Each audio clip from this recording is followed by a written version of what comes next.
In this episode, we're going to take a lot of mystery out of how the ISA exam experience works by focusing on what scoring policies usually mean in practice and how smart test tactics can raise your score without changing who you are as a learner. Most people feel nervous about certification tests because they imagine the score is some hidden judgment of them as a person, when it is really a measurement against a defined set of skills. Once you understand that, you can stop treating every question like a trap and start treating it like a puzzle with rules. The goal here is not to become sneaky or to game anything, but to learn how to make your best thinking show up clearly under time pressure, especially when the question wording feels unfamiliar or the options look annoyingly similar. Before we continue, a quick note. This audio course is a companion to our course companion books. The first book is about the exam and provides detailed information on how to pass it best. The second book is a Kindle-only ebook that contains 1,000 flashcards that can be used on your mobile device or Kindle. Check them both out at cyber.author.me in the Bare Metal Study Guide series. A useful starting point is separating two things that beginners often blend together, which are test content and test mechanics. Content is what you know, like scoping rules, data flows, and control intent, while mechanics are how the test asks, times, and scores what you know. Scoring policies, even when you do not know every detail, usually follow a simple principle. The exam is designed so that correct answers demonstrate competency across a range of objectives, not just in one favorite topic. That means you can't depend on being great at one domain to carry you. And it also means partial understanding across many domains is often more valuable than perfect knowledge in one corner. High-yield tactics help you express that broad competency by staying calm, avoiding avoidable mistakes, and using your limited time where it produces the most points. Many certification exams use some form of scaled scoring, which can confuse people because it feels like math you cannot see. The important beginner takeaway is that scaled scores are used to make different versions of the exam comparable, so you are not punished if your version is slightly harder than someone else's. That does not mean the exam is random or unfair. It means the score is adjusted so that the passing standard stays consistent. If you ever hear about a passing score threshold, remember that the exact numbers are less important than the idea that you must meet a standard of performance, not beat other people. This is also why your practice should focus on being reliably correct on core concepts, because consistent competency is what scaled systems are built to measure. Another common scoring idea is that not every question necessarily counts in the same way, and some exams include unscored questions used to test future items. Even if you do not know whether the ISA exam does this, a strong tactic is to treat every question as if it counts, because you cannot identify unscored items safely during the test. The practical effect is that you should avoid emotional swings like thinking one weird question means you are failing, because it might be experimental or it might simply be testing a rare corner of the blueprint. Instead, you keep your pace steady and your reasoning consistent, then move on. Beginners sometimes panic when they see an unfamiliar term, but exams often include enough context for you to reason to the best answer even when the surface details feel new. Time management is one of the highest yield tactics because it protects you from losing easy points due to rushing at the end. A simple mental model is to think of the exam as a budget of attention, not just minutes, because attention is what collapses when anxiety rises. You want to spend more time on questions that can change your score and less time on questions where additional time does not improve your odds. That means you should be willing to make a best choice and move on when you are stuck, instead of sinking 5 minutes into one problem and then guessing wildly on several later ones. When you practice, you are training two skills at the same time, which are understanding the content and recognizing when your understanding is good enough to commit to an answer. One of the most valuable test tactics is learning to read the question stem like a detective, because many wrong answers are built for people who read quickly but not carefully. Before you even look at the options, notice what the question is truly asking you to do, such as identify the primary goal, choose the best next step, or select what most reduces risk. Words like best, most, primary, first, or most likely are not decoration. They are instructions that change the correct answer from a fact into a judgment. Beginners often pick the first option that sounds true, but true is not always best, and correct is not always most appropriate. If you train yourself to underline those key words mentally, you reduce the chance of answering a different question than the one being asked. Another high-yield move is to translate the question into your own plain language before choosing an answer, especially when the question feels formal or dense. For example, if a STEM is describing a situation with multiple details, you can restate it as, what is the safest choice that keeps cardholder data out of scope? Or what evidence proves segmentation? Or what control best stops unauthorized access?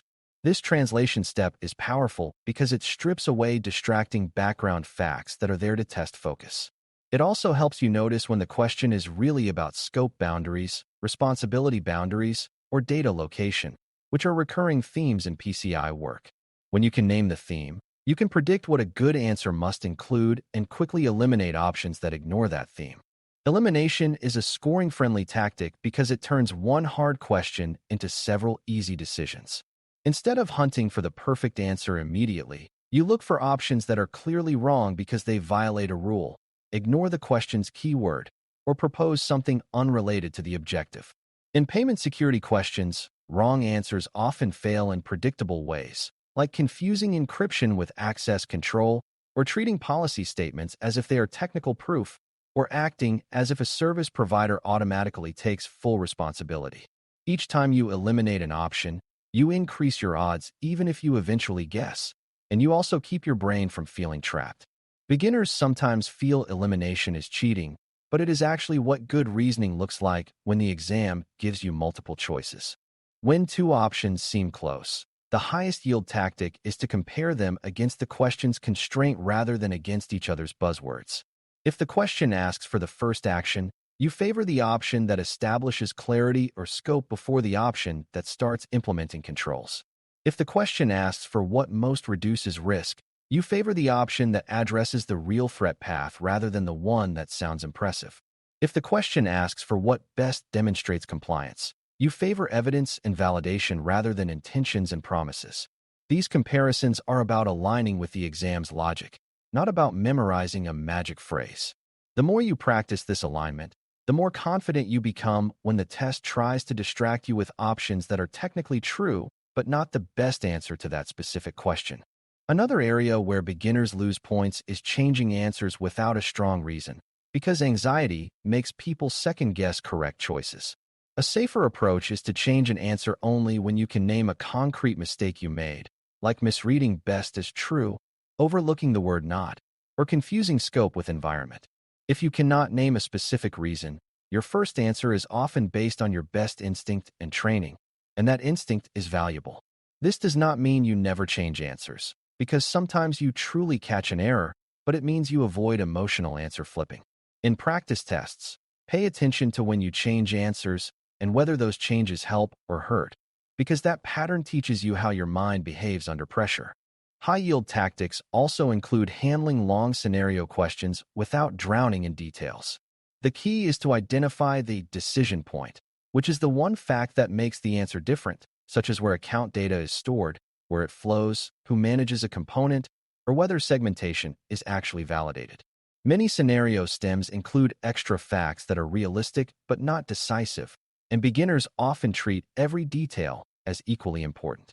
A smarter approach is to ask, what is the one thing the examiner wants me to notice, and what objective does that connect to? If you can link the scenario back to a blueprint theme, you avoid wandering and you choose answers that match the intended skill being tested. It is also worth training yourself to notice common traps that appear across many cybersecurity exams, because they are easy to fall for when you are new. One trap is selecting an option that uses strong language like always or never when the security world is full of context and exceptions. Another trap is choosing a control that sounds powerful but is not relevant to the threat in the question, like focusing on perimeter defenses when the scenario is about internal scope or identity access. A third trap is assuming documentation alone is proof, because in compliance contexts, documentation supports evidence but does not replace validation. These traps are not there to be mean. They are there to distinguish learners who can reason from those who repeat slogans. A final scoring-friendly mindset is accepting that you do not need perfection to pass, and you do not need to feel confident on every question to perform well.